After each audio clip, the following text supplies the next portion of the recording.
11 number है।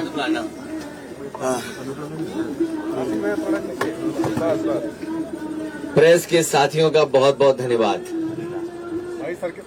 लगातार समाजवादी रथ और लगातार जनता के बीच में समाजवादी रथ के माध्यम से समाजवादी पार्टी अपना आह्वान कर रही है और मुझे खुशी है इस बात की कि लगातार जहां जहां समाजवादी विजय रथ पहुंचा है जनता का अपार समर्थन मिला है। लगातार समर्थन से बौखलाई हुई सरकार एक रथ के मुकाबले कई रथ चलाने का काम कर रही है और आज भारतीय जनता पार्टी के पास जवाब इस बात का नहीं है कि किसान की आय दोगुनी हुई है कि नहीं हुई है, नौजवानों के लिए रोजगार और नौकरी का कितना इंतजाम हुआ है। सरकार बड़े बड़े विज्ञापन तो लगा रही है राजधानी से लेकर के दिल्ली राजधानी तक, लेकिन सच्चाई ये है जो लोग अपने मंचों पर भाषणों में कह रहे हैं कि लाखों और करोड़ों रोजगार मिले हैं, लेकिन जमीनी हकीकत पर बड़े पैमाने पर बेरोजगारी है। जो लोग ये दावा करते थे सरकार बनने के बाद उनकी आय दोगुनी हो जाएगी, लेकिन जिस तरीके से महंगाई बढ़ी है, किसान और काम करने वालों की कमाई आधी हुई है, महंगाई दोगुनी है। और अगर कमाई आधी हो जाएगी, महंगाई दुगनी हो जाएगी, तो सोचिए खुशहाली कैसे आएगी। आज खाद की बोरी से चोरी है, डीएपी नहीं मिल रहा, बिजली का बिल महंगा है। पूरे देश में सबसे ज्यादा बिजली का बिल महंगा अगर कहीं है जो गरीबों को, किसानों को, कामगार लोगों को, व्यापारियों को देना पड़ रहा है, तो वो उत्तर प्रदेश। जो बिजली के कारखाने लगना शुरू हुए थे वो आज भी बिजली के कारखाने पूरे नहीं लग पाए हैं। अगर बिजली के कारखाने लग गए होते तो उत्तर प्रदेश में बिजली की समस्या और संकट न होता, लोगों को सस्ते में बिजली उपलब्ध हो जाती। ये तमाम सवाल हैं जिनके जवाब भारतीय जनता पार्टी के पास नहीं है। इसीलिए भारतीय जनता पार्टी लगातार झूठ बोल रही है, लगातार झूठ बोलने का काम कर रहे हैं। इतने बड़े पैमाने पे झूठ बोलने का काम मुख्यमंत्री जी कर रहे हैं जिसकी आप कल्पना नहीं कर सकते। यही उन्नाव और कानपुर के इलाके के लोगों ने देखा जब कोविड में लोगों की जान गई, बड़ी संख्या में लाशें यहां बह रही थी, उन्नाव में बह रही थी।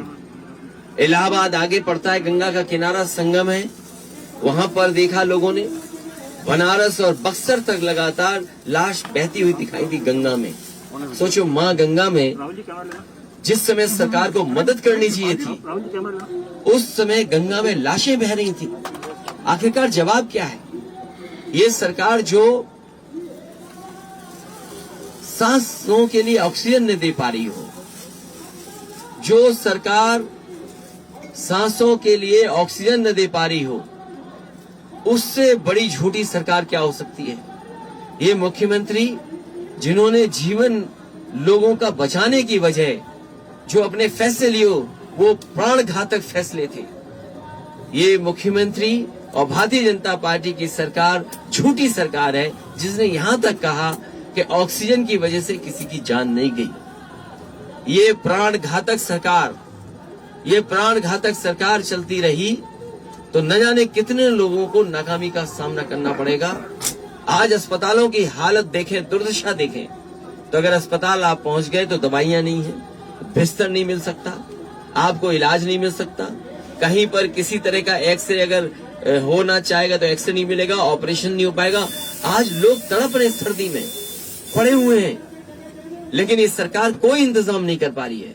इसलिए ये समाजवादी विजय रथ निकला है, आने वाले समय में उत्तर प्रदेश से इस झूठी सरकार का सफाया करेगी।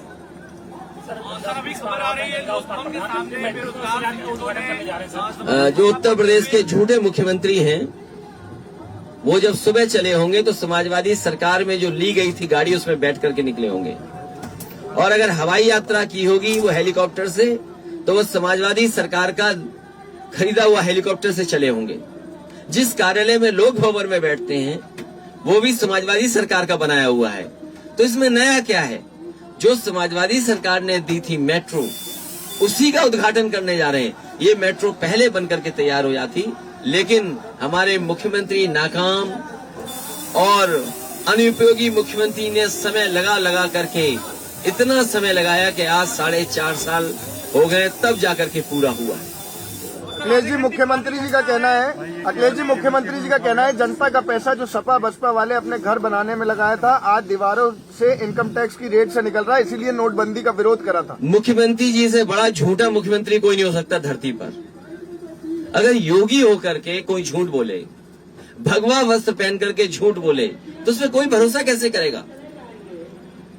ये मुख्यमंत्री उत्तर प्रदेश के जो कह रहे हैं कि कानपुर में जो पैसा निकला है वो कहीं न कहीं समाजवादियों से या इत्र बनाने वाले कारोबारी से रिश्ता जुड़ता है, इससे बड़ा झूठ मुख्यमंत्री कोई बोल नहीं सकते जो मुख्यमंत्री बोल रहे हैं। आखिरकार जिम्मेदारी किसकी थी। ये जो पैसा निकला है, क्या हवाई जहाज से आया होगा तो भारत सरकार है, ट्रेन से आया होगा तो इनकी सरकार है, सड़क के माध्यम से आया होगा तो इनकी सरकार है, अगर पानी के जहाज से आया होगा तो इनकी सरकार है। आखिरकार जिम्मेदार कौन है। और फिर कम से कम ये साबित करता है, आज लोगों की आंख खुल जानी चाहिए कि नोटबंदी, इनकी योजना जो फैसला लिया था वो योजना इनकी फेल हुई है। आखिरकार नोटबंदी का असर देखिए आप, आज भी नोट मिल रहे हैं। जिन्होंने ये कहा था कि नोटबंदी हो जाने के बाद कहीं भी काला धन नहीं होगा और भ्रष्टाचार खत्म हो जाएगा, तो आखिरकार इतने बड़े पैमाने पर पैसा कैसे निकल रहा है।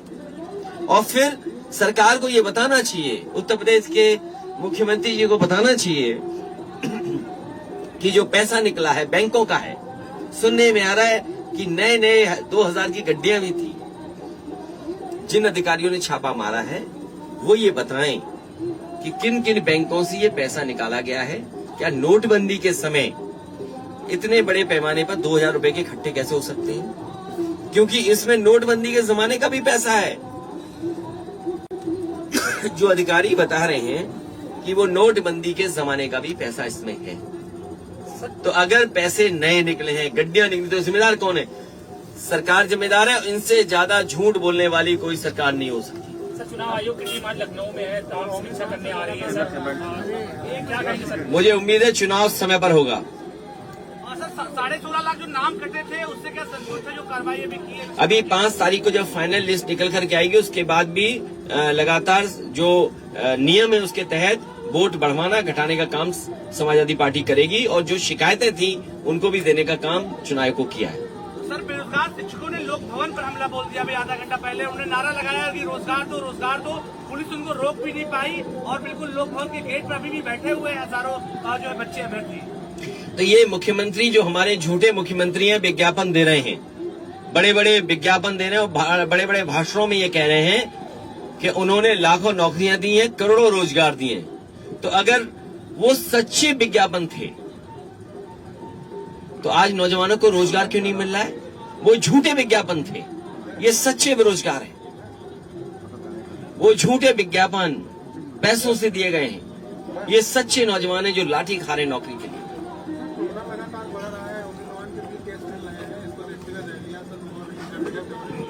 चुनाव आयोग जो कहेगा, या जिस तरीके से ओमिक्रॉन दुनिया में फैल रहा है, जो नियम बनेंगे उसका पालन समाजवादी पार्टी करेगी। 1:30 बजे कानपुर में सर मेट्रो का उद्घाटन है। ये समाजवादी पार्टी की दी हुई मेट्रो का उद्घाटन है। मुझे खुशी है कि कानपुर के लोगों को मेट्रो मिलने जा रही है।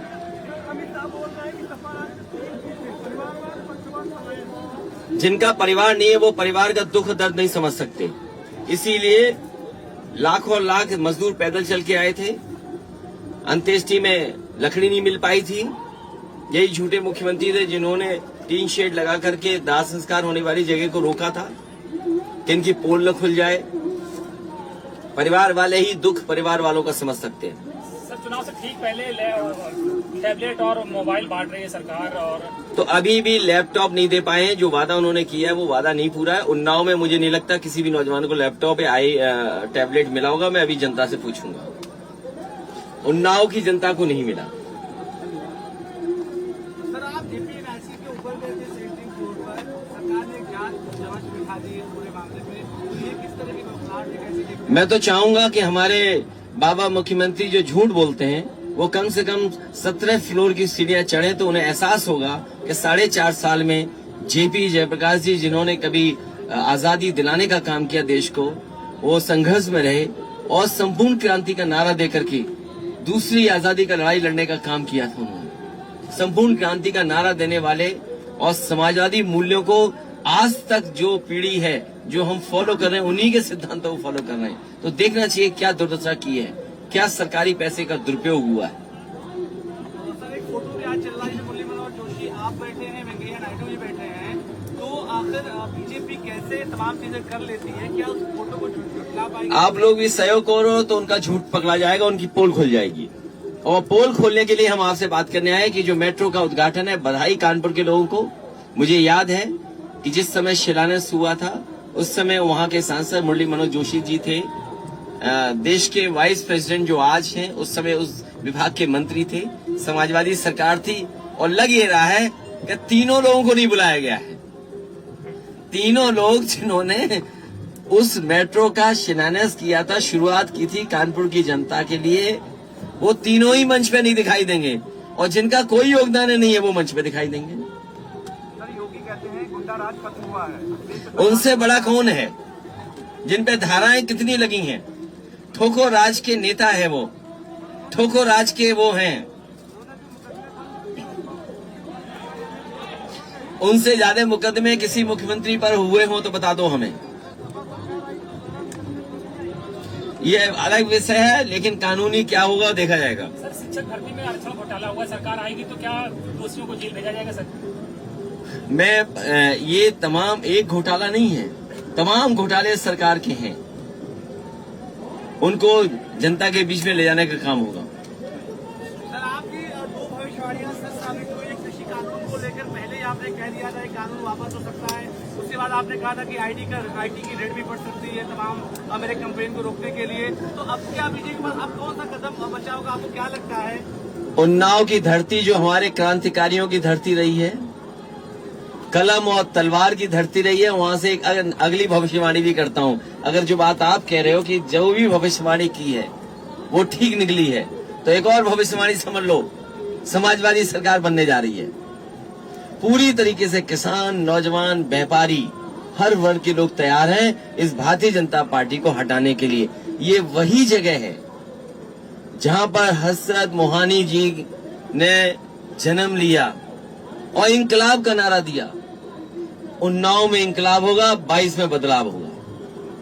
उन्नाव से इंकलाब होगा, 22 में बदलाव होगा। सर फोन टेप का आरोप लगाया था सर आपने, और अभी क्या चेक किया सर मोबाइल दूसरा आपने? क्या बात पूछते हो? ये सरकारें फोन टेप करती हैं और देखिए सरकार से क्या गलती हुई। पुष्पराज जैन ने जो इत्र बनाया था, आप लोगों के माध्यम से, पत्रकार साथियों के माध्यम से ये प्रचार किया गया कि वो समाजवादी पार्टी का है। दोपहर आते आते हमारे पास जागरूक पत्रकारों को भी समझ में आ गया समाजवादी पार्टी से कोई रिश्ता नहीं है, तो वो भी पलट गए दोपहर के बाद तक। सुबह तो यही हेडलाइन चल रही थी, समाजवादी पार्टी का इत्र कारोबारी। लेकिन मुझे खुशी है दोपहर आते आते हमारे पत्रकार साथी भी समझ गए कि समाजवादियों से कोई लेना देना नहीं है। आपको ये सोचना चाहिए कि गलत जगह छापा मार दिया बीजेपी ने, अपने ही कारोबारी पे छापा मार दिया, उसकी सीढ़ियां निकलवाइए। अगर एक एक भाजपा के नेता का नाम ना निकले तो बताइएगा। जो पीयूष जैन जिनके वो घर में छापा पड़ा है, जिनके यहाँ अभी भी नोट निकल रहे हैं, अब तो नोट निकलना बंद हो गए हैं। बेसमेंट में नोट निकले, दीवालों में नोट निकले, लॉकर्स में नोट निकले। जिम्मेदार कौन है? वो छापा मारना चाहते थे, इत्र वाले कहे, उसका नाम था पुष्पराज जैन, इनका नाम था पीयूष जैन। लगता है डिजिटल इंडिया की गलती हो गई, पुष्पराज जैन की जगह पीयूष जैन आ गए, तो पीयूष जैन के यहाँ छापा मार दिया। और सोचो क्या निकला, सोचिए उत्तर प्रदेश में इतना रुपया किसी का नहीं निकला होगा। जो सरकार में है वो बता सकते हैं रुपया कहां से आया है, जिनकी बैंकें हैं वो बता सकते हैं कि बैंकों से पैसा कब निकाला गया है। और अगर नई नई गड्डियां निकली हैं उसमें, तो जिस बैंक की गड्डी पर नाम लिखा होगा, जिस बैंक से निकला होगा वो बैंक बता सकती है कि किस समय निकाला गया है। उसकी पर्ची पे भी लिखा होगा कि किस ब्रांच की है, किस तारीख की वो गड्डी है, और नंबरों से सरकार जान जाएगी आखिरकार कहां से निकला है पैसा। तो सोचो सरकार स्वीकार करेगी कि नहीं करेगी कि जो व्यापारी कहते थे और जो आम लोग कहते थे कि नोटबंदी से अर्थव्यवस्था नहीं बच सकती, नोटबंदी ने उनकी योजना फेल हुई है। जीएसटी जिस तरीके से लागू होनी चाहिए थी, जिस तरीके से जीएसटी का व्यापारियों को लाभ पहुंचना चाहिए था, वो जीएसटी भी योजना उनकी फेल हुई है। मेरे पत्रकार साथियों का बहुत बहुत धन्यवाद। मौसम थोड़ा खराब है, लेकिन उसके बावजूद भी जनता का समर्थन मिल रहा है। ये समर्थन बता रहा है कि उन्नाव की धरती से क्रांतिकारी धरती रही है, साहित्यकारों की धरती रही है, बड़े बड़े यहाँ से राजनेता निकले हैं, राजनीतिक गलियारों में होकर के यहाँ की दिशा बदलने का काम यहाँ के तमाम महापुरुषों ने किया है। हमें उम्मीद है कि इस विजय रथ के बाद, समाजवादी विजय रथ के बाद भी बदलाव होगा, और जिस तरीके से समाजवादी पार्टी ने सबसे ज्यादा सीटें जीती थी, इस बार उन्नाव में पूरी की पूरी सीटें समाजवादी पार्टी की होंगी। आज नारायण लोग 6 किलोमीटर कर रहे हैं सर। राजा राव बख्श सिंह जी का आज श्रद्धांजलि भी देता हूं मैं, और वो मंच से देना था लेकिन मैं आपके बीच से ही कह दे रहा हूं। राजा राव सिंह बख्श जी का आज राजा राम राव बख्श सिंह जी का आज सब याद कर रहे हैं। आज बलिदान दिवस है, हम सब लोग मिलकर के भी उनको याद करते हैं। न केवल वो, बल्कि यहाँ पर बड़े बड़े क्रांतिकारियों ने जन्म लिया, बड़े बड़े साहित्यकारों ने, चंद्रशेखर आजाद, निराला जी, हसरत मोहानी और तमाम बड़े नेताओं को भी यहीं जन्म लेकर के, और उन्होंने राजनीति में बड़े काम किए हैं यहाँ के। इसलिए मैं आज सभी महापुरुषों को याद करता हूँ। मैं अपने पत्रकार साथियों का भी बहुत बहुत धन्यवाद देता हूँ। सर, अमित शाह ने आरोप लगाया है कि समाजवादी लोग राम मंदिर में, अभी तो उनका हेलीकॉप्टर ही नहीं उड़ा यार। अमित शाह अभी मैं एयरपोर्ट से आ रहा हूँ, अभी हेलीकॉप्टर उनका नहीं उड़ा। ये पुराना स्टेटमेंट दे रहे हो आप। देखिए, ये झूठ बोलने वाले लोग हैं। समाजवादी लोगों ने जो काम किया उसको रिकॉर्ड टाइम में किया। देश में और दुनिया में अगर कभी एक्सप्रेसवेज का ये आकलन होगा कि किस सरकार ने सबसे जल्दी एक्सप्रेसवे बनाया है, तो सबसे आगे समाजवादी पार्टी का नाम होगा कि समाजवादी लोगों ने 323 किलोमीटर का एक्सप्रेसवे 22 महीने में तैयार करके रख दिया। इसी तरह जब लखनऊ की मेट्रो का बनने का काम शुरू हुआ था, सबसे कम समय में देश में कोचीन से भी कम समय में मेट्रो तैयार हो गई थी। ये भारतीय जनता पार्टी के लोग भगवान श्री राम का मंदिर नहीं बनाना चाहते, ये उस भगवान श्री राम के मंदिर के नाम पर वोट मांगना चाहते हैं। इनके लिए आस्था वोट है। और कौन नहीं जानता कि सुप्रीम कोर्ट का फैसला है। सुप्रीम कोर्ट के फैसले के बाद किसी व्यक्ति की हैसियत नहीं है कि भगवान राम, श्री राम जी का मंदिर को रोक ले। इसलिए दिल्ली से लेकर के लखनऊ और लखनऊ से लेकर के दिल्ली वाले जितने भी भारतीय जनता पार्टी के नेता हैं, वो झूठ बोल रहे हैं, झूठ बोलने वाले लोग हैं। इन झूठ बोलने वालों से जनता सावधान रहना। आपको धोखा दिया है, किसान भाइयों को धोखा दिया है, इन्होंने नौजवानों को धोखा दिया है, व्यापारियों को धोखा दिया है। ये नफरत फैलाने वाले लोग, ये समाज में खाई पैदा करने वाले लोग, ये वो लोग हैं जो उत्तर प्रदेश को पीछे ले जाना चाहते हैं, डरा करके वोट लेना चाहते हैं। ये क्यों भूल जाते हैं भारतीय जनता पार्टी के लोग कि इन्हीं के गृह राज्य मंत्री की गाड़ी से किसानों को कुचला गया था। उन पे आरोप है इस बात का। क्या उत्तर प्रदेश के किसान भूल जाएंगे कि एक गृह राज्य मंत्री पर आरोप है, उनके बेटे पर आरोप है कि उनकी जीत से किसान कुचले गए? बताओ, क्या कोई जवाब है भारतीय जनता पार्टी के पास? अखिलेश जी वो तो नेताओं को, ब्राह्मणों को जोड़ने के लिए उनका नेतृत्व दे रहे हैं। वो टेनी जी को ये चलता रहेगा उत्तर प्रदेश में। ये उत्तर प्रदेश है, लेकिन यहाँ की जनता, यहाँ के किसान, यहाँ के व्यापारी, यहाँ के लोग बदलाव के लिए तैयार है। टेनी जी को ब्राह्मणों का बचाव कराने के लिए, तो मुझे आप बताइए कि उन पे आरोप क्या है? आरोप बताइए। आरोप ये है कि उनके बेटे ने किसानों को कुचल करके मार दिया जीप से। बताइए भारतीय जनता पार्टी क्या बताएगी इसके लिए? बताए भारतीय जनता पार्टी आज चारों तरफ कर रहे हैं कार्यक्रम, इसका कोई जवाब है उनके पास? और जिस तरीके से खाई पैदा करने के लिए, जिस तरीके से नफरत फैलाने के लिए जो काम हो रहा है, उसके लिए कोई जवाब है भारतीय जनता पार्टी के पास? हर तरफ नफरत फैलाने वाले लोग अगर कोई हैं तो वो भारतीय जनता पार्टी से संबंध रखते हैं।